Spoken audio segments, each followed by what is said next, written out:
Hello student, welcome to Uniboard Hub. My name is Ekta Bharti. आप मेरे साथ पढ़ते हैं क्लास 10th की मैथमेटिक्स सब्जेक्ट। चैप्टर है third, linear equation in two variable. Chapter third की हमारी थर्ड क्लास होने वाली है आज। देखते हैं हम थर्ड क्लास में क्या पढ़ना है हमें। Elimination method. एलिमिनेशन मेथड से पहले हमने क्या पढ़ा था? हमने वहां पर सब्स्टिट्यूशन मेथड पढ़ा था कि सब्स्टिट्यूशन मेथड क्या होता है अलजेब्रिक मेथड के अंदर। ठीक, उसका ही सेकंड पार्ट था हमारा यहाँ पर एलिमिनेशन मेथड। तो वही हम आज क्लास में देखेंगे कि एलिमिनेशन मेथड है क्या हमारे पास। देखो क्वेश्चन नंबर फर्स्ट क्या कह रहा है, solve for x and y using elimination method.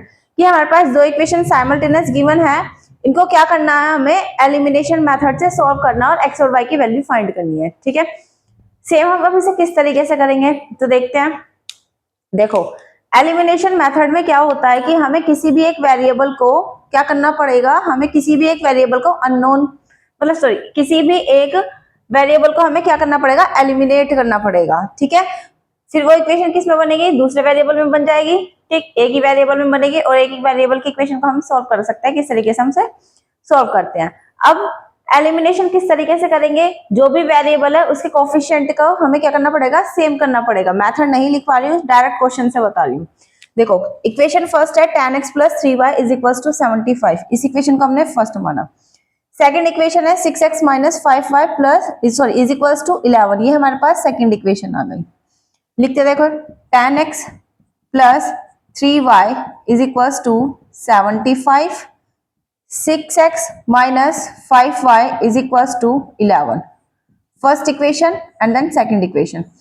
अब हमें यहाँ पर क्या करना है, अगर मैं यहाँ पर x के वेरिएबल को एलिमिनेट करती हूँ, देखो ये भी पॉजिटिव है, ये इसका कोफिशिएंट भी पॉजिटिव है, मतलब हम क्या कर सकते हैं, इन दोनों इक्वेशन को कोफिशिएंट सेम बनाकर सब्ट्रैक्ट कर सकते हैं। एक तो ये मेथड हुआ, कब, जब हमें x वेरिएबल को एलिमिनेट करना है। अगर मेरे को y वेरिएबल को एलिमिनेट करना है, देखो एक प्लस में एक माइनस में कोफिशिएंट, तो हम यहाँ पर क्या करेंगे, इनके बस कोफिशिएंट सेम करेंगे और दोनों इक्वेशन को ऐड कर देंगे क्योंकि y कैंसिल हो जाएगा फिर। तो हम यहाँ पर क्या करते हैं, हम यहाँ पर x के वेरिएबल को क्या करते हैं, सेम करते हैं। x का वेरिएबल सेम करें, यहाँ पे क्या है tan x, यहाँ पे क्या है 6x। अगर मैं इस इक्वेशन में फर्स्ट इक्वेशन में 6 से मल्टीप्लाई कर दूं और सेकंड इक्वेशन में 10 से मल्टीप्लाई कर दूं तो कोफिशिएंट सेम होगा, सेम बन जाएगा। Multiply by 6 in equation first and multiply by 10 in equation second। ठीक है, then we get, तो हमें क्या मिलेगा, देखो 6 से मल्टीप्लाई करेंगे तो हमें क्या करना है, एलएचएस और आरएचएस में दोनों साइड करनी है मल्टीप्लाई। तो 6 10 जा 60x माइनस सॉरी प्लस 6 3 जा 18y इज इक्वल टू 75 में 6 की मल्टीप्लाई करें, 6 5 जा 30, 6 7 जा 42, 43, 44, 45 यह हमारे पास। ठीक है, 40 ये आ गया 450। अब हमें यहाँ पे क्या करना है, इस इक्वेशन को मान लेते हैं हम थर्ड इक्वेशन। अब हमने यहाँ पे क्या कहता है, सेकंड में किससे मल्टीप्लाई की, 10 से, तो 10 से मल्टीप्लाई करेंगे 60x माइनस 10 5 जा 50 y इज इक्वल टू 110। ये आ गया हमारे पास फोर्थ इक्वेशन। अब देखो, अब हमें यहाँ पर क्या करना है, दोनों इक्वेशन को, अब हमारे पास इक्वेशन कोफिशिएंट सेम बन गया, x का कोफिशिएंट सेम बना। अब x का कोफिशिएंट सेम बना है तो हमें क्या करना पड़ेगा, ये भी पॉजिटिव ये भी पॉजिटिव, दोनों इक्वेशन को क्या कर दे, सब्ट्रैक्ट करें। और सब्ट्रैक्ट करने पर हमें पता है सेकेंड इक्वेशन के साइन चेंज हो जाते हैं। ठीक है, देखो ऑन सब्ट्रैक्ट थर्ड फ्रॉम या फोर्थ फ्रॉम थर्ड, किसी को भी हम सब्ट्रैक्ट कर सकते हैं इसमें से, फोर्थ में से थर्ड को कर लो या थर्ड में से फोर्थ को कर लो। ठीक है, ठीक, थर्ड फ्रॉम फोर्थ लिख देना, चलो फोर्थ में से कर लेते हैं, फिर से चेंज करना पड़ेगा। ठीक है, थर्ड में से क्या करेंगे, फोर्थ को हम माइनस कर देंगे। तो देखो किस तरीके से करेंगे, 60x plus 18y is equal to 450, 60x minus 50y is equal to 1110। Subtract किया तो सेकंड इक्वेशन के साइन चेंज होंगे, ये प्लस में ये माइनस में हो गया, माइनस वाला प्लस में हुआ और ये प्लस का ये माइनस में हो गया। 60x माइनस के 60x, ये x वेरिएबल कैंसिल आउट हुआ, 18y प्लस 50y, तो 18y plus 50y is equals to 450 minus 110। 80 plus 15 sorry 18 plus 50 कितना हुआ हमारे पास 68। y इज इक्वल्स टू 450 में से 110 गया तो कितना बचा हमारे पास 043। y is equals to 340 upon 68। यहां से हमारे पास ये क्या आई, यहां से हमारे पास y की वैल्यू आई। y की वैल्यू कितनी आई हमारे पास, इसको देखो 5 8 45 34, ये 5 टाइम्स इससे कैंसिल आउट हुआ तो y की वैल्यू क्या आ गई हमारे पास 5। अब हमें यहाँ पे क्या करना है, हमें y की वैल्यू तो मिल गई, अब किसी भी एक इक्वेशन में पुट कर देते हैं, फर्स्ट या सेकंड इक्वेशन में, और यहां से हमें क्या मिलेगी x की वैल्यू मिल जाएगी। Put this value in equation first, put this value in equation first. First में रखी क्या इक्वेशन है, tan x plus 3y is equals to 75। तो tan x plus 3 into y की वैल्यू 575। tan x प्लस 3 5 जो 15 is equals to 75। tan x 75 plus 15 है, right side जाके minus 15 हुआ। tan x is equals to कितना बचा, 75 में से 15 गया 60 बचा, और x की वैल्यू क्या आ गई हमारे पास 60 अपॉन 10। tan 6 60, तो x की वैल्यू कितनी मिली 6। तो देन रिक्वायर्ड सॉल्यूशन इज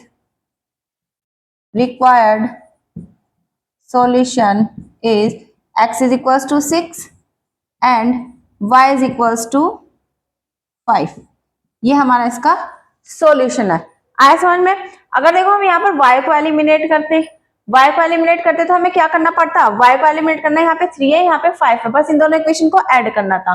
तो हम यहाँ पे क्या करते हैं, इसमें किससे मल्टीप्लाई करते हैं 5 से, और इसमें किससे मल्टीप्लाई करते हैं 3 से। तो हमारे पास y का कोफिशिएंट सेम हो जाता और दोनों इक्वेशन को ऐड कर देते। ठीक है, फटाफट से इसे नोट करो, सेकंड क्वेश्चन देखते हैं इसमें।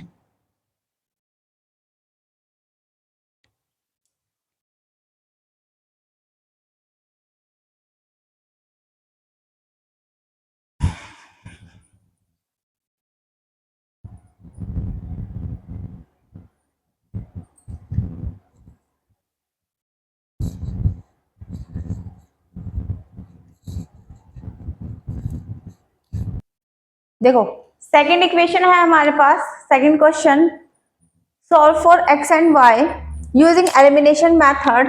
अब इक्वेशन हमारे पास डेसिमल फॉर्म में गिवन है 0.4x minus 1.5y is equal to 6.5 and 0.3x plus 0.2y is equal to 0.9। क्या करते हैं, इसका डेसिमल रिमूव कर देते हैं। 0.4x है, यहाँ से हटाया डेसिमल, 10 नीचे आया, यहाँ से हटाया 10 आया, और यहाँ से भी हटाया 10 आया। क्या आएगा 4x minus 15y upon 10 is equal to 65 upon 10।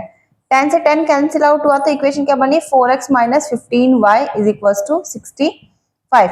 ये बन गई हमारे पास फर्स्ट इक्वेशन। इतना है समझ में। Second equation same as it is बनेगी, यहाँ बनेगा 3x plus 2y is equal to 9। ये बनेगी हमारे पास सेकंड इक्वेशन। पॉइंट हटाओगे 10 आएगा नीचे, यहाँ पर भी और यहाँ पर भी, 10 से 10 कैंसिल आउट हो जाएगा। ठीक है, ये हमारे पास सेकंड इक्वेशन बनी। अब देखो इक्वेशन क्या है सेकंड, इसको यहाँ लिख लेते हैं 3x plus 2y is equal to 9। ये आ गई हमारे पास सेकंड इक्वेशन। फर्स्ट क्वेश्चन में मैंने यहाँ पे क्या किया था, x का कोफिशिएंट सेम किया था। अब मैं सेकंड क्वेश्चन में क्या करती हूँ, y का कोफिशिएंट सेम करके दिखाती हूँ, फिर इसको हम y को एलिमिनेट करेंगे पहले। अब देखो यहाँ पे क्या है माइनस, यहाँ पे क्या है प्लस, मतलब अपोजिट साइन है तो हमें क्या करना पड़ेगा, दोनों को ऐड करना पड़ेगा। ठीक है, दोनों इक्वेशन को पहले क्या करते हैं कोफिशिएंट सेम बना लेते हैं। यहाँ पर 15 है, यहाँ पर 2 है। अब देखो यहाँ पर कॉमन तो कुछ नहीं आ रहा, यहाँ पे 15 है 2, यहाँ पे मैं 2 से मल्टीप्लाई करूंगी तो 30 बनेगा, यहाँ पे 15 से मल्टीप्लाई करूंगी तो यहाँ पर भी 30 बनेगा। तो हम क्या करते हैं, फर्स्ट इक्वेशन में हम 2 से मल्टीप्लाई करते हैं और सेकंड इक्वेशन में हम 15 से मल्टीप्लाई करते हैं। ठीक है, लिखो multiply by 2 in equation first and multiply by 15 by 15 in equation second, then we get। तो हमें देखो क्या मिलेगा, 2 से मल्टीप्लाई करिए 2 4 जा 8x minus 30 y is equal to 65 के 2 से मल्टीप्लाई करी 130, ठीक है। फिफ्थ इसको मान लिया हमने यहाँ पर थर्ड इक्वेशन, इसमें 15 से मल्टीप्लाई करी सेकंड इक्वेशन में, 15 3 जा 45 x, 15 2 जा 30 y इज इक्वल टू 15 9 जा 135। अब ये आ गई हमारे पास फोर्थ इक्वेशन। अब देखो थर्ड इक्वेशन आ गई, फोर्थ इक्वेशन आ गई, y का कोफिशिएंट क्या हो गया, सेम हुआ। अब दोनों इक्वेशन को क्या करें, ऐड करें। On adding third and fourth, then देखो क्या आएगा हमारे पास, क्या इक्वेशन है, 8x minus 30y is equal to 130, 45x plus 30y is equal to 135। दोनों इक्वेशन को ऐड किया तो 30y माइनस के और प्लस के 30y कैंसिल आउट हुआ। 45 में ये ऐड किया 8 तो 53x और ये हमारे पास आया 265। x is equal to 265 upon में 53। ये हमारे पास किसकी वैल्यू आ गई, x की वैल्यू आई। अब इसे डिवाइड करोगे तो कितने टाइम्स डिवाइड होगा ये हमारे पास, 5 3 15 5 26, 5 टाइम्स। तो x की वैल्यू कितनी आ गई हमारे पास, 5। अब इस x की वैल्यू को पुट कर दो इन इक्वेशन फर्स्ट, ये सेकंड किसी में भी कर सकते हो। Put this value in equation first, put in first, first में रखो इक्वेशन क्या बनी थी first, 4x minus 15y is equal to 65, 4 into 5 minus 15y is equal to 65, 4 5 जो 20 minus 15y is equal to 65, minus के 15 y is equal to 65 minus के 20, तो minus के 15 y इज इक्वल टू 65 में से 20 गया, कितना बचा हमारे पास 45, y is equal to 45 upon minus के 15, 15 3 जा 45, y की वैल्यू कितनी आ गई माइनस के 3, y की वैल्यू आ गई हमारे यहाँ पर माइनस के 3। ये हमारे पास यहाँ गया इसका solution, x is equal to 5, y is equal to minus 3। अब हमें क्या करना है, क्वेश्चन में अगर हमें चेक करना, मतलब एग्जाम में अगर हमें चेक करना है कि हमारा क्वेश्चन ठीक है, तो क्या करना है, यहाँ पर जो भी x और y की वैल्यू निकाली है वो ओरिजिनल इक्वेशन में पुट करके देखना। अगर सेटिस्फाई करती है तो हमारा आंसर ठीक है, अगर सेटिस्फाई नहीं करती है तो वो हमारा आंसर गलत है, मतलब कहीं ना कहीं फिर आपने उसमें मिस्टेक की है, ठीक है। फटाफट से इसे नोट करो, एक टाइप और देखते हैं इसका।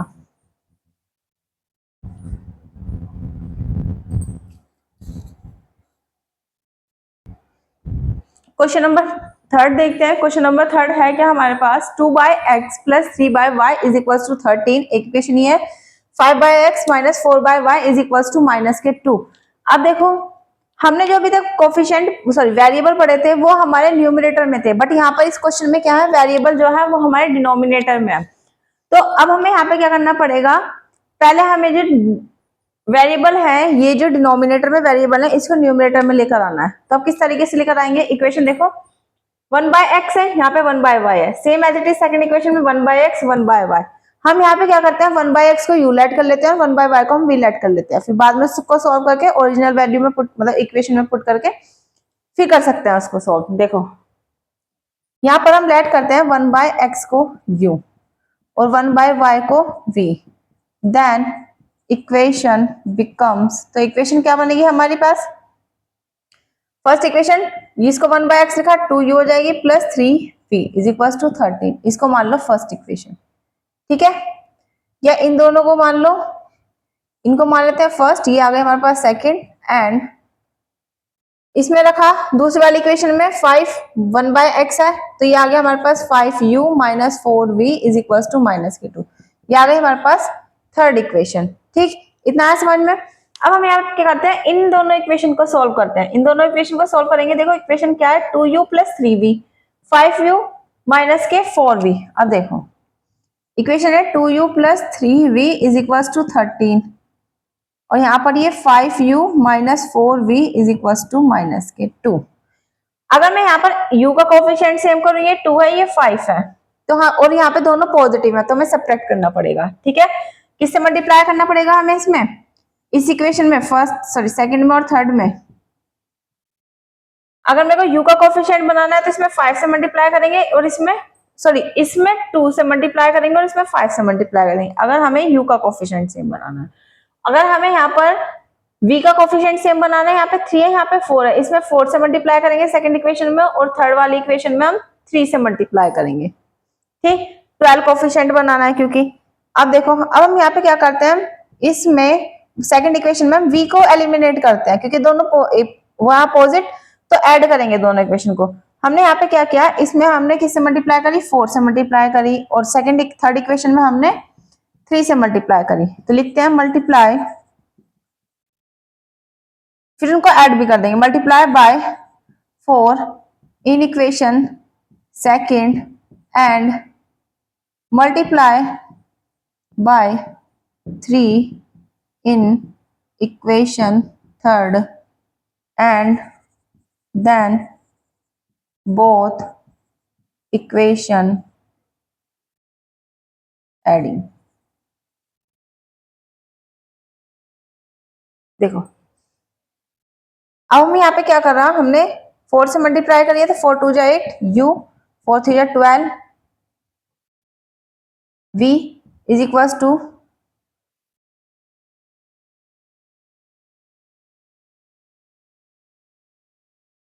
3 5 जा 15 u माइनस 3 4 जा 12 v is equal to minus के 6।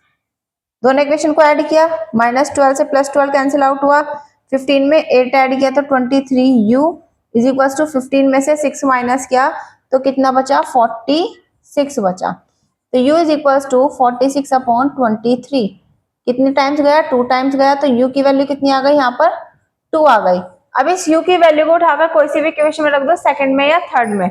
तो पुट इन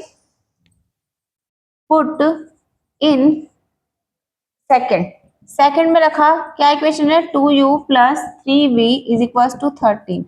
तो 2u की value 2 plus 3v is equal to 13। तो हमारे पास यहाँ पे क्या आया, 4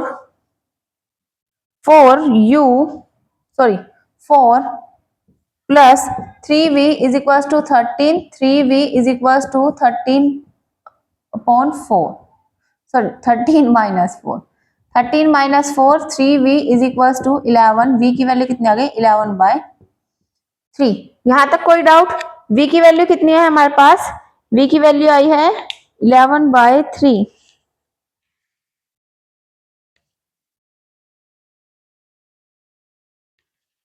कुछ मिस्टेक हुई है क्या यहाँ पर,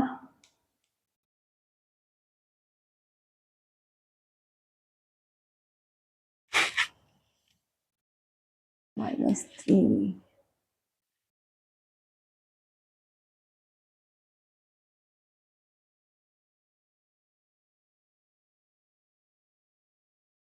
ओके यहाँ पर मिस्टेक हुई है, नहीं 13 में से 4 गया तो 9 आएगा ना, 9 आएगा यहाँ, 9/3 और कितनी वैल्यू आई, v की वैल्यू आ गई हमारे पास यहाँ पर 3, तो v is equal to 3, v आ गया हमारे पास 3 और u भी आ गया 2।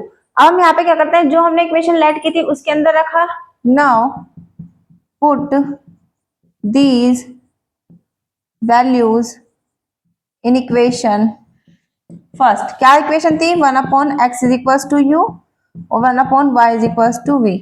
1/x is equal to u की वैल्यू 2, तो x की वैल्यू कितनी आ गई, 1/2। 1/y is equal to v की वैल्यू 3, तो y की वैल्यू कितनी आ गई, 1/3।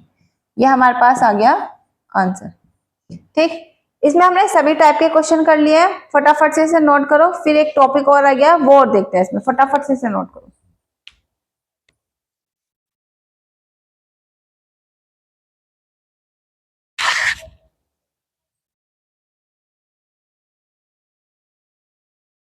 एक टाइप का क्वेश्चन और देख लेते हैं,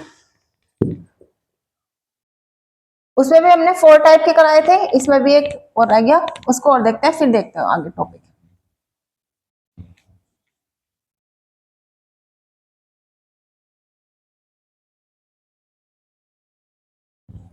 देखो क्वेश्चन है हमारे पास, ये भी हटा देती हूँ,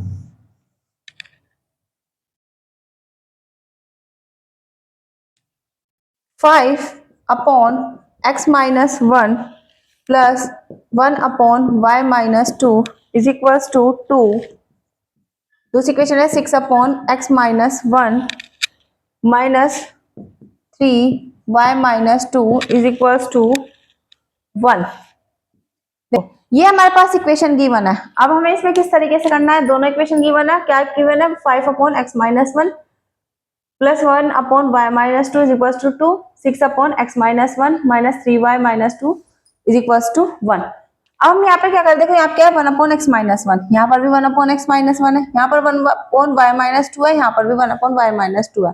तो हम यहाँ पे क्या करते हैं, लेट कर लेते हैं यहाँ पर 1/x-1 को u एंड यहाँ पर 1/y-2 को हमने v लेट किया, इनको इन दोनों के इक्वेशन को मान लिया फर्स्ट। ठीक है, पुट किया तो देन इक्वेशन क्या बनेगी हमारे पास 5u प्लस इसमें v इज इक्वल टू 2, ये आ गया हमारे पास सेकंड इक्वेशन। अगर हमने इसमें रखा तो 6u minus 3v is equal to 1, ये आ गया हमारे पास थर्ड इक्वेशन। बाकी अब हमारे पास ये सेम क्वेश्चन बन गया थर्ड क्वेश्चन।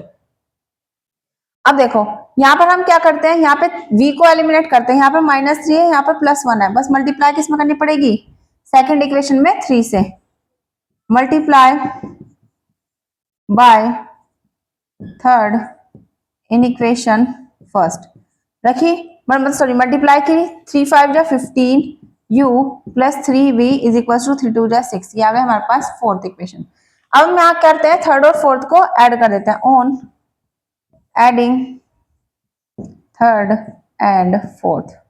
ऐड किया तो क्या है हमारे पास, थर्ड और फोर्थ अगर मैं ऐड करूं तो 6u minus 3v is equal to 1, 15u plus 3v is equal to 6, इसको माइनस हुआ 16 plus 15 21u, 6 1 plus 1 7, u is equal to 7/21, तो u की वैल्यू आ गई 1/3, u इज इक्वल टू 1/3। अब इस u की वैल्यू को उठाकर रख दो सेकंड इक्वेशन या फर्स्ट थर्ड इक्वेशन में से किसी में, पुट इन थर्ड में रखा तो 6u minus 3v is equal to 1, 6u की value 1/3 minus 3v is equal to 1। यहां तक कोई डाउट? अब देखो 3 2 जा 6, तो 2 minus 3v is equal to 1, minus के 3v is equal to 1 plus 2 है, इधर आके -2 हुआ तो माइनस के 3v is equal to minus के 1, माइनस से minus cancel, v is equal to 1/3। तो वैल्यूज क्या आ गई, u is equal to 1/3 and v is equal to 1/3, दोनों सेम वैल्यू आई। अब u और v की वैल्यू भी आ गई। अब u और v की वैल्यू कहाँ रखेंगे हम, इक्वेशन फर्स्ट में जो हमने लेट किया था उसमें हम रखते हैं, तो रखो पुट इन फर्स्ट, फर्स्ट में रखा तो 1/x-1 is equal to u 1/3, देख सॉल्व किया तो क्या आ जाएगा, x-1 इज इक्वल टू 3, तो x की वैल्यू कितनी आ गई 3 + 1, तो x की वैल्यू आ गई यहाँ से 4। इतना है समझ। सेम एज इट इज इसमें रखा 1/y-2 is equal to v, v की वैल्यू भी 1/3, क्रॉस मल्टीप्लीकेशन की y-2 is equal to 3, y is equal to 3 + 2, तो y की वैल्यू कितनी आ गई 5। देन रिक्वायर्ड सॉल्यूशन क्या मिला हमारे पास, x is equal to 4 and x is equal to 5, sorry y is equal to 5। ये हमारे पास इसका फोर्थ टाइप था। इतना है समझ में, फटाफट से इसे नोट करो, फिर हम कुछ न्यू टॉपिक देखते हैं।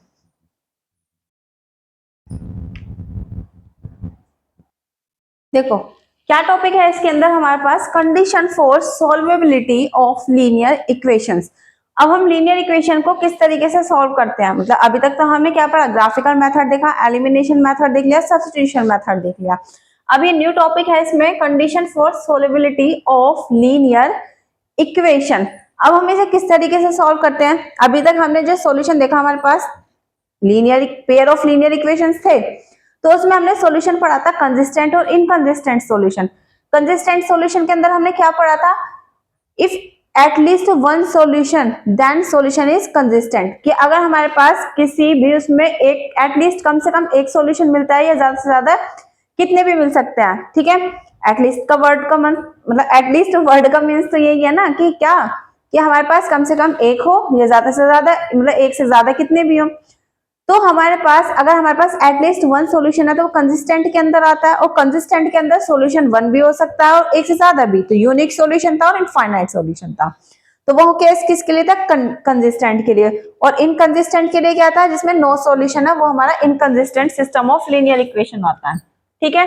तो देखो अब हमारे पास क्या है, द सिस्टम ऑफ, मेथड देखते हैं पहले फिर क्वेश्चन करेंगे। The system of linear equation a1x plus b1y plus c1 is equal to 0, ये इक्वेशन है। दूसरी है a2x plus b2y plus c2 is equal to 0। Then अब देखो कोफिशिएंट से निकालेंगे। अगर हमारे पास, हमें पता है वही सेम बात जो अभी मैंने बोली है कि अगर सॉल्यूशन कंसिस्टेंट है तो यूनिक देगा और इनफाइनाइट सॉल्यूशन देगा।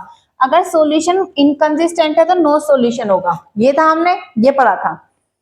अब देखो अब हम कैसे देखेंगे कि यूनिक सॉल्यूशन है। फर्स्ट हम लिखते हैं, फर्स्ट हम हैज अ यूनिक सॉल्यूशन।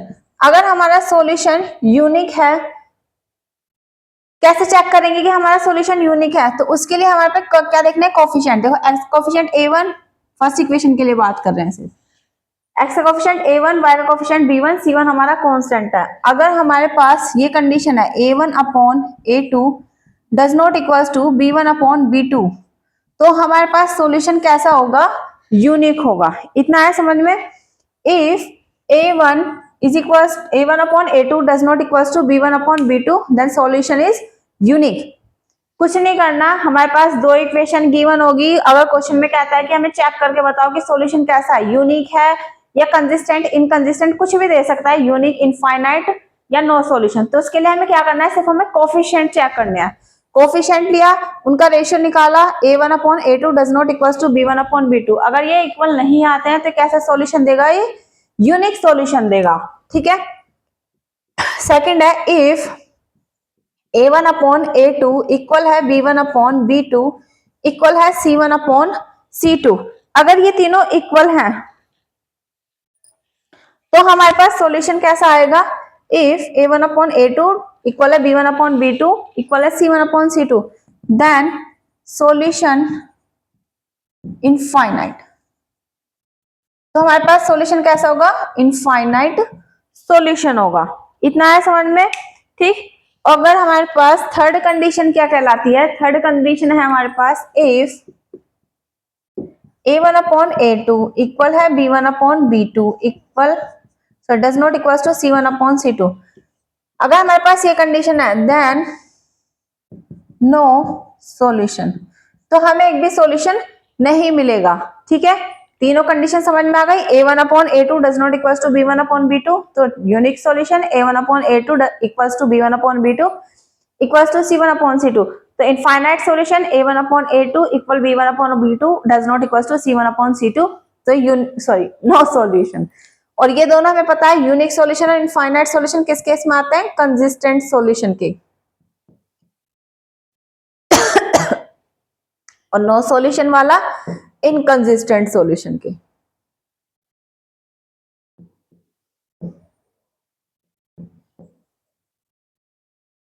ये मेथड है। अब देखो क्वेश्चन एक ये भी आ सकता है कि अगर हमारे पास यूनिक सॉल्यूशन आएगा तो हम x और y की वैल्यू किस तरीके से निकालेंगे कोफिशिएंट में, भाई आ सकता है। अभी तक तो हम x और y की वैल्यू एलिमिनेशन मेथड या सब्स्टिट्यूशन मेथड से निकाल लेते, लेकिन हम तो यहाँ कोफिशिएंट की बात कर रहे हैं, तो उसमें किस तरीके से निकालेंगे। जो सॉल्यूशन x और y का आता है वो आता है क्रॉस मल्टीप्लीकेशन मेथड से, ठीक है। ये एक मेथड था तुम्हारे इसमें जो अब हटा दिया गया, क्या, क्रॉस मल्टीप्लीकेशन मेथड। तो वहां पे जो हमारा सॉल्यूशन है वो सॉल्यूशन लिख देते हैं। देखो किस तरीके से आएगा, x is equal to b1 c1 minus b1 c2 minus b2 c1 upon a1 b2 minus a2 b1। यहां से x की वैल्यू आएगी, y की value same as it is c1 a2 minus c2 a1 upon में a1 b2 minus a2 b1। यहाँ से हमारे पास ये यूनिक सॉल्यूशन निकल कर आएगा। एक्स और वाई की जो वैल्यू आएगी ये आएगी b1 c2 minus b2 c1 a1 b2 minus a2 b1, और वाई की value c1 a2 minus c2 a1 a1 b2 minus a2 b1। देखो क्रॉस मल्टीप्लीकेशन मेथड है क्या, ये बता देती, छोटा सा है, कुछ नहीं है।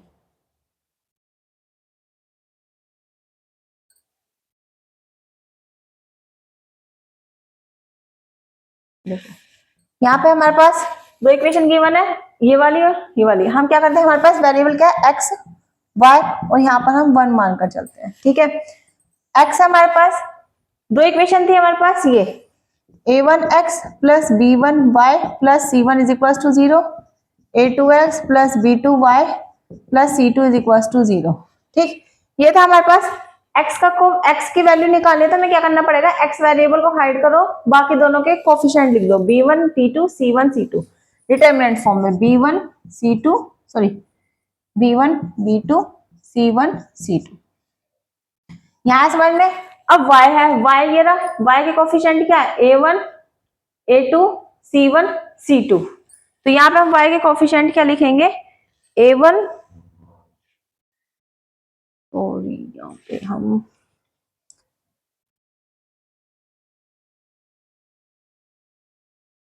y के कोफिशिएंट है ना, हाँ ये रहे, हाइड क्या, a1 a2 और c1 c2, ये आ गया हमारे पास। ठीक, और हमारे पास c1 के कांस्टेंट निकालना है, तो ये कोफिशिएंट रहेंगे a1 a2 b1 b2, यहां तक कोई। ठीक है, x का सॉल्यूशन निकालना है तो क्या करना पड़ेगा, x के कोफिशिएंट को हाइड करो और यहाँ पे बाकी बचे हुए के कोफिशिएंट लिख दो। y के निकालना है तो y को हाइड करो, बाकी बचे हुए के यहाँ लिख दो। और z मतलब यहाँ कांस्टेंट टर्म को क्या करना है, 1 लिखा, और अपोन में कांस्टेंट टर्म को हाइड करो, x और y के लिखो। ठीक, तो यहाँ से जो सॉल्यूशन आएगा x, ये डिटरमिनेंट फॉर्म में मल्टीप्लाई करा b1 c2 minus b2 c1, cross multiplication, इसके साथ माइनस, फिर ये is equals to y upon a1 c2 minus a2 c1, same as it is 1 upon a1 b2 minus a2 b1। अब देखो x की value चाहिए तो ये x टर्म इसके साथ ले लेंगे, y की वैल्यू चाहिए तो एक बार इसके साथ कांस्टेंट ले लेंगे। तो देखो x अगर निकालोगे b1 c2, ये यहाँ इसके ऊपर चला जाएगा तो क्या देगा, b1 c2 minus b2 c1 upon a1 b2 minus a2 b1, ऐसे आ गई x की वैल्यू। और y की वैल्यू भी निकालोगे तो सेम आ जाएगी, ये यहाँ चला जाएगा a1 c2 minus a2 c1 upon में a1 b2 minus a2 b1, है सेम ही, कुछ नहीं करना। ठीक है, x और y की वैल्यू आई, ये है हमारा क्रॉस मल्टीप्लिकेशन मेथड, ये हमारे उससे हटा दिया गया है सिलेबस से, बाकी हमारे पास ये मेथड है इसके अंदर, condition for solubility of linear equation. इतना है समझ में, यूनिक सॉल्यूशन किस तरीके से निकलता है। अगर तुम्हें याद करने में दिक्कत हो तो मैंने क्रॉस मल्टीप्लिकेशन मेथड भी यहाँ पर बता दिया है, फटाफट से नोट करो, फिर क्वेश्चन देखते हैं इसमें।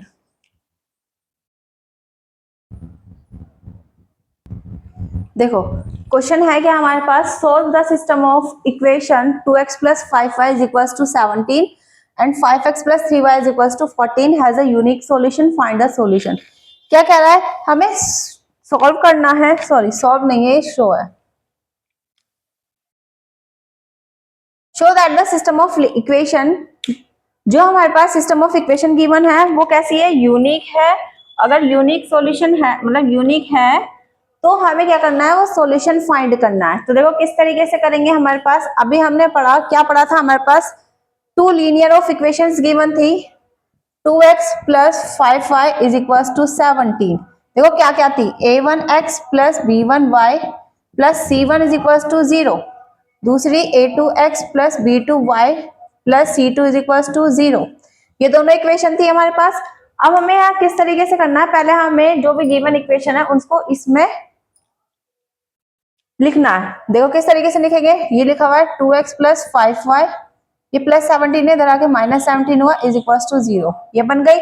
अगर मैं यहाँ पे a1 की वैल्यू निकालूं तो a1 की वैल्यू क्या आ गई, अगर देखो इसे कंपेयर करा, a1x plus b1y plus c1 is equal to 0 से, तो a1 की वैल्यू 2 आया, b1 का 5 और c1 की वैल्यू माइनस के 17, ये आ गई हमारे पास a1 b1 c1 की। Same as it is second equation लेते हैं, सेकंड क्या है, 5x plus 3y is equal to 14, 5x plus 3y minus के 14 इज इक्वल टू 0। किससे कंपेयर करेंगे? a2x plus b2y plus c2 is equal to 0। Compare करो तो क्या आएगा हमारे पास? 5x, सॉरी, a2 की वैल्यू 5, b2 की वैल्यू 3 और c2 की वैल्यू माइनस के 14। यह है हमारे पास।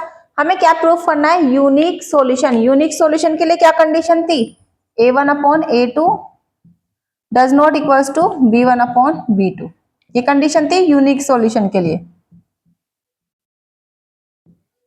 a1 upon a2 equal b1 upon b2 equal c1 upon c2। ये किसके लिए थी? इनफाइनाइट सॉल्यूशन के लिए। ये हमारे पास इनफाइनाइट के लिए थी। ठीक, a1 upon a2 equal b1 upon b2 does not equals to c1 upon c2। ये थर्ड कंडीशन किसके लिए थी? नो सॉल्यूशन के लिए। ये कंडीशंस याद रखना। ठीक, यूनिक सॉल्यूशन बताऊं किस तरीके से निकालना है। इतना आया। अभी तक हमने क्या करा? सिर्फ कोफिशिएंट निकाले हैं। अब देखो, देखते हैं for unique solution. Unique solution के लिए पूछ रहा है। यूनिक सॉल्यूशन के लिए क्या कंडीशन है? a1 upon a2 does not equals to b1 upon b2। निकालो।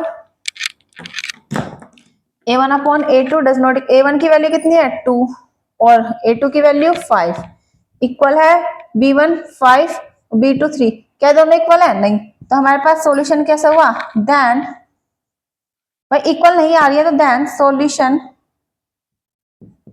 Solution is unique. अब देखो, सॉल्यूशन है यूनिक। यूनिक सॉल्यूशन है तो इसके लिए हमारे पास क्या कह रहा है? ये आगे फिर फाइंड द सॉल्यूशन, तो वो सॉल्यूशन भी फाइंड करो। अभी बताया था x की वैल्यू क्या थी हमारे पास, किस तरीके से निकालना था? x y 1। ना चाहते हुए क्रॉस मल्टीप्लीकेशन मेथड देखना पड़ेगा। बताया था x का हमें क्या करना है? कोफिशिएंट हाइड करना है, y के और c1 के कांस्टेंट लिखना है। देखो क्या आएगा हमारे पास? ये था x, भाई दो इक्वेशन थी, यहाँ पे लिख देती 2x plus 5y is equal to, sorry, minus के 17 इज इक्वल टू 0। और दूसरी इक्वेशन क्या थी हमारे पास? 5x plus 3y is equal to, sorry, minus के 14 is equal to 0। X coefficient hide करना है तो क्या आएगा? 5 3 माइनस 17 और माइनस के 4। यह है हमारे पास। और y के निकालने हैं तो y के क्या आएंगे? y को हाइड करो, 2 5 माइनस 17 माइनस 14 और यहाँ पर 1 का कोफिशिएंट हाइड, मतलब कांस्टेंट टर्म को हाइड किया, 2 5 5 3। सॉल्यूशन निकालो। x is equal to minus के 17 माइनस के 70 और यहाँ पर आया देखो मल्टीप्लीकेशन, ये इसकी क्रॉस मल्टीप्लीकेशन माइनस ये, तो प्लस के 17 3 जा 51। यह है हमारे पास। y is equals to minus, देखो माइनस 28, 14 2 जा 28 और माइनस इसकी मल्टीप्लाई करेंगे 17 5 जा 105 और ये भी माइनस क्या है। ठीक है, डिटर्मिनेंट फॉर्म में बताया था किस तरीके से निकालना है हमारे पास। अब देखो,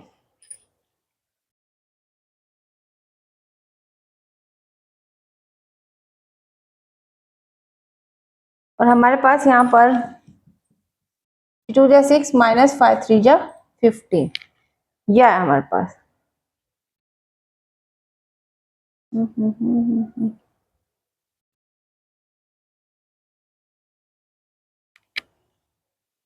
x की वैल्यू हमने यहाँ पर रखी 70 में से 51 गया तो हमारे पास कितना बचा? माइनस के 19, y is equal to minus के 28 और 125, सॉरी 105। 7 9 से 2 गया 7, तो यहाँ पे बचा 77 इज इक्वल टू 1 अपॉन, यहाँ पे बचा 9। तो x की वैल्यू आई हमारे पास 19। x की वैल्यू है हमारे पास 19 आई है ये। हमारे पास सॉरी यहाँ पे 5 5 जा 25 आएगा ना, ये माइनस के 19 आएगी। देखो अब हमारे पास यहाँ से अगर हम वैल्यू देखो, यहाँ तो कोई डाउट पहले इतना बताओ, कुछ नहीं किया। देखो हमने यहाँ पे क्या किया, इतना तो समझ में आ गया, a1/a2 does not equal to b1/b2, तो रेशियो सेम नहीं था, तो हमने यहाँ पर सॉल्यूशन कैसा आया, यूनिक सॉल्यूशन आया। अब हमने यहाँ पर x की y की वैल्यू निकाली है यूनिक सॉल्यूशन के लिए। देखो हमने क्या बताया था, मैंने क्रॉस मल्टीप्लिकेशन मेथड, x है, x के वेरिएबल को हाइड किया और बाकी को हमने डिटर्मिनेंट फॉर्म में लिख दिया। डिटर्मिनेंट फॉर्म पता है किस तरीके से होती है, क्रॉस मल्टीप्लिकेशन में मान लो a1 a2 b1 b2 इस तरीके से लिखा हुआ है। क्रॉस मल्टीप्लिकेशन की a1 b2 माइनस फिर a2 b1, ये है हमारे पास, इस तरीके से करना है। तो x के कोफिशिएंट को हाइड किया, बाकी लिख दिया, y के कोफिशिएंट को हाइड करेंगे, x का और कांस्टेंट टर्म को लिखा। अब 1 के लिए हमने यहाँ पे x और y कर लिखा, सिर्फ कुछ नहीं किया, क्रॉस मल्टीप्लिकेशन की सॉल्व किया। x की वैल्यू निकालनी है तो इसके साथ ये ले लेंगे, y की निकालनी है तो ये। तो देखो यहाँ पे यही लिख देती हूँ, x की वैल्यू कितनी आ गई, माइनस के 19 अपॉन माइनस के 19, तो x की वैल्यू आ गई 1 और y की वैल्यू कितनी आ गई यहाँ पे 77 अपॉन माइनस के 19, y की वैल्यू ये आ गई यहाँ पर, ठीक है 57 आ रहा है।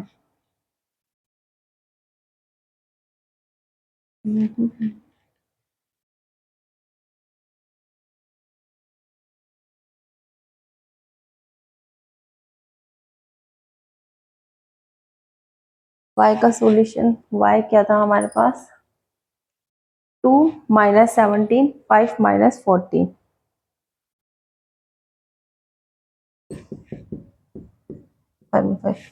सॉरी यहाँ पे आएगा 85, मिस्टेक हो गई भाई, यहाँ पे आएगा 85 और 85 में से 28 गया तो यहाँ पे बचेगा हमारे पास 57, ये आएगा माइनस के सॉरी 57, पॉजिटिव 57 आएगा, ठीक है पॉजिटिव ही आएगा ना, पॉजिटिव ही आएगा, ठीक है पॉजिटिव 57 आएगा और यहाँ से वैल्यू आएगी ये देखो, ठीक है। देखो एक चीज और यहाँ पे ध्यान रखना, जब भी हम x और y की वैल्यू निकालेंगे, ठीक, तो यहाँ पर x और y की वो जो मैंने मेथड बताया था क्रॉस मल्टीप्लिकेशन वाला, उसमें हमारा क्या होता है, यहाँ पे जो हमारे पास कोफिशिएंट किसके लिखे जाते हैं, यहाँ पर a1/a2 c1/c2 लिखे जाते हैं, ठीक है। लेकिन जब y की वैल्यू निकालते हैं ना, तो y की वैल्यू या तो हम सेम लिखे, जो मैंने बताया वही करना है, सिर्फ यहाँ पे क्या करना, माइनस लगा देना, ठीक है ये चीज ध्यान रखना, वरना फिर हमारे पास यहाँ पे रिवर्स करके लिखे जाएंगे, यहाँ पे c1 c2 और यहाँ पे a1 a2, बस इतना ध्यान रखना, वरना सेम ही मेथड है, कुछ नहीं करना, x y लिखना, बस यहाँ पे y की में क्या लगा देना, माइनस लगा देना, वरना तुम्हारा आंसर गलत आएगा। यह है हमारे पास, तो यहाँ पे आ जाएगा y की वैल्यू माइनस के 57 और ये आ गई 19 3 या 57, पॉजिटिव 3, तो x की वैल्यू कितनी आ गई हमारे पास, x की वैल्यू आ गई 1 और y की वैल्यू आ गई 3, इस तरीके से करते हैं। आज समझ में, एक क्वेश्चन और देख लेते हैं, फिर उसके बाद समझ में आ जाएगा किस तरीके से करना है, फटाफट से नोट करो। देखो फटाफट से एक क्वेश्चन और देखते हैं, इससे आपको इजीली समझ में आएगा किस तरीके से क्या करना है। देखो इक्वेशन क्या गिवन है, 3x plus 5y minus plus 12 और सेकंड इक्वेशन है 5x plus 3y is equals to 4। Coefficient लेते हैं हम, देखो अगर हम फर्स्ट इक्वेशन की बात करें 3x प्लस 5y प्लस 12 है minus 12 is equals to 0, a1x plus b1y plus c1 से कंपेयर किया तो a1 की वैल्यू 3, b1 की वैल्यू 5, c1 की वैल्यू माइनस के 12, यही हमारे पास। ऐसे हमने सेकंड इक्वेशन ली 5x प्लस 3y प्लस 4 इधर माइनस के 4 is equals to 0, a2x plus b2y plus c2 is equals to 0, तो कंपेयर किया तो a2 की वैल्यू 5, b2 की वैल्यू 3 और c2 की वैल्यू माइनस के 4, ये वैल्यूज आई। अब हमारे पास क्या कह रहा है, यूनिक सॉल्यूशन है, सॉल्यूशन फाइंड करना है। यूनिक सॉल्यूशन के लिए for unique solution, unique solution है तो हमें पता है a1/a2 does not equals to b1/b2 आना चाहिए, तो देखते हैं a1 की वैल्यू 3/5 5/3, क्या ये 3/5 5/3 के इक्वल है, नहीं, तो देन सॉल्यूशन इज यूनिक, तो हमारे पास सॉल्यूशन क्या आया, सॉल्यूशन इज यूनिक। अब यूनिक सॉल्यूशन है तो हमें क्या करना पड़ेगा, सॉल्यूशन फाइंड करना पड़ेगा। सॉल्यूशन फाइंड करना पड़ेगा तो क्रॉस मल्टीप्लिकेशन मेथड देखना पड़ेगा। सेम अब देखते हैं x is equals to minus y is equals to 1। कुछ नहीं करना, सिर्फ यहाँ पे जो बताया था उसमें माइनस लेके चलना है। x लेना है, इक्वेशन क्या थी हमारे पास 3x plus 5y is equals plus minus के 12 इज इक्वल्स टू 0, और यहाँ पे है हमारे पास second equation 5x plus 3y minus के 4 इज इक्वल्स टू 0। x का कोफिशिएंट निकालना है तो x के को हाइड किया, इसको लिखा 5 3 माइनस 12 और माइनस के 4, 5 3 माइनस 12 माइनस के 4। y को हाइड किया 3 माइनस 12 5 माइनस 4, 3 माइनस 12 5 माइनस के 4। कॉन्स्टेंट को हाइड किया 3 5 और 5 3। वैल्यू निकाली, x की वैल्यू आई, देखो क्या आएगी, माइनस प्लस माइनस 5 4 जा 20 और माइनस 12 3 जा माइनस के 36, माइनस के y is equal to minus के 12 और माइनस माइनस प्लस माइनस, देखो माइनस तो आएगा, 12 5 जा माइनस के 60 और 1/3 3 जा 9 माइनस के 25। यह है हमारे पास। अब वैल्यू निकाल लो, x इज अपॉन में माइनस 20 प्लस के 36 हुआ और माइनस के y is equal to minus के 12 प्लस के 60 हुआ और 1/में 9 माइनस 25 माइनस के 16। x is equal to minus 20 plus 36 तो प्लस के 16 आया, माइनस y अपॉन में 60 में से 12 गया तो 48 आया और यहाँ पे 1/में माइनस के 66। x की वैल्यू निकालनी है तो एक बार इसके साथ ले लेंगे और y की निकालनी है तो कांस्टेंट टर्म को इसके साथ। तो x upon 16 is equal to 1/ minus के 16 और माइनस के y upon 48 is equal to 1/ minus के 16। तो देखो x की वैल्यू क्या आ जाएगी हमारे पास 16/ माइनस के 16, इट मीन्स माइनस के 1। तो x की वैल्यू -1 आई और y की वैल्यू माइनस के 48/ माइनस के 16, 16 3 जा 48 हो, तो y की वैल्यू कितनी आ गई, यहाँ से 3 आ गई।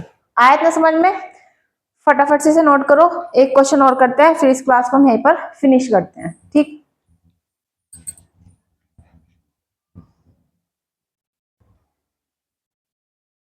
देखो क्या कह रहा है question number 7, find the value of k for with the system of equation kx plus for the system of equation kx plus 2y is equals to 3, 3x plus 6y is equals to 10 has a unique solution। क्या कह रहा है कि हमें k की value, वो k की value बताओ जिसके लिए ये system of equation unique solution देगा, ठीक है। वो k की ऐसी वैल्यू बतानी है जिसपे हमारा सॉल्यूशन क्या आएगा, यूनिक आएगा। अब देखो किस तरीके से बताने हैं। यू के लिए हमें पता है, सॉरी यूनिक सॉल्यूशन के लिए हमें पता है a1/a2 does not equals to b1/b2 है। पहले हम क्या करते हैं, कोफिशिएंट निकालते हैं। First equation kx plus 2y is equal to 3 है, kx प्लस 2y माइनस के 3 इज इक्वल टू 0। a1 की वैल्यू k, b1 की वैल्यू 2, c1 की वैल्यू माइनस के 3। ये आ गए हमारे पास। Second equation 3x plus 6y minus 10 is equal to 0। तो a2 की वैल्यू 3, b2 की वैल्यू 6, c2 की वैल्यू माइनस के 10 for unique solution. Unique solution क्या था हमारे पास, a1/a2 does not equal to b1/b2। तो देखो a1 की वैल्यू कितनी है, k/3 does not equal to 2/6, k does not equal to 2 into 3/6, k is equal to 6/6 आएगा 1 टाइम, तो k does not equal to 1। तो k does not equals to 1 पे हमारा सॉल्यूशन क्या देगा, यूनिक सॉल्यूशन देगा। मतलब 1 को छोड़ के बाकी सभी पर हमारा सॉल्यूशन कैसा आएगा, यूनिक आएगा, ठीक है। तो हमारे पास इस टाइप के क्वेश्चंस आएंगे, ठीक है। और भी काफी सारे टाइप के क्वेश्चंस हैं जो हमें क्या करने हैं, ठीक है। तो आज की क्लास को हम यहीं पर फिनिश करते हैं, मिलते हैं नेक्स्ट क्लास में। Thank you.